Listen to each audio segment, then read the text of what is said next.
Dan, you've said in the past, you had a good team, and I think tonight was maybe evidence of that.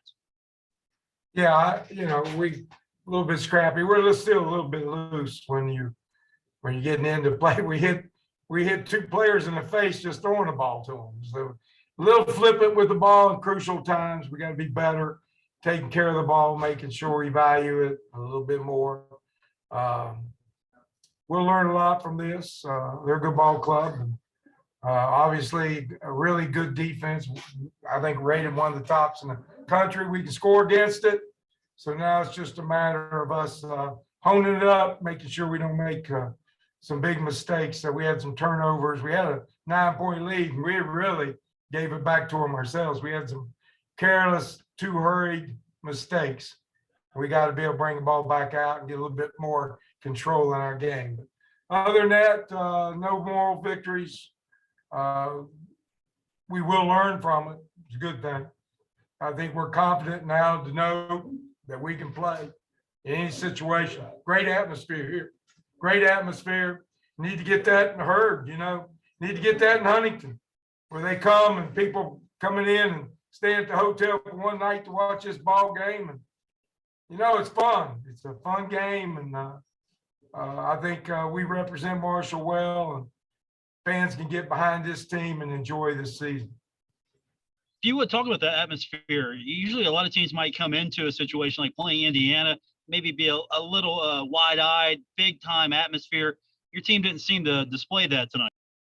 No, again, we got good players. They know they're good, and we're capable of playing with anybody. We probably had as many NBA scouts at our practices as they have theirs.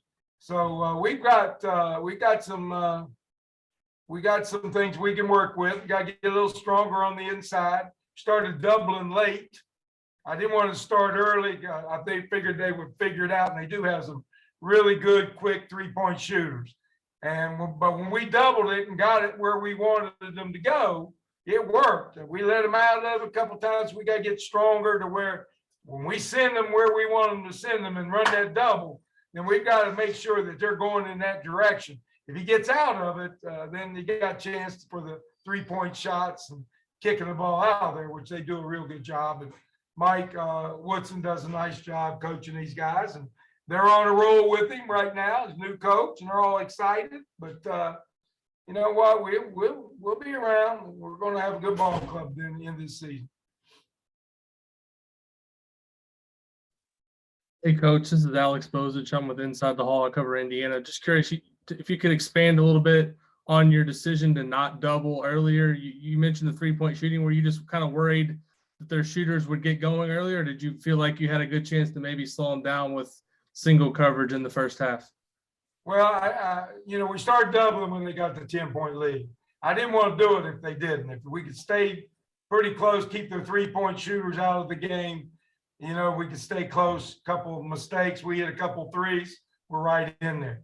So, M2, the longer you go double, the more chances they got of figuring it out. You can't, it works in spots and places and for a short period of time, but trying to go over a whole ball game like that, it's difficult with this club. But the guys are very good. The Davis guys have got a nice little jump hook, nice soft touch. He's quick off his feet. Plus, he can pass. And that makes it really difficult. Thank you.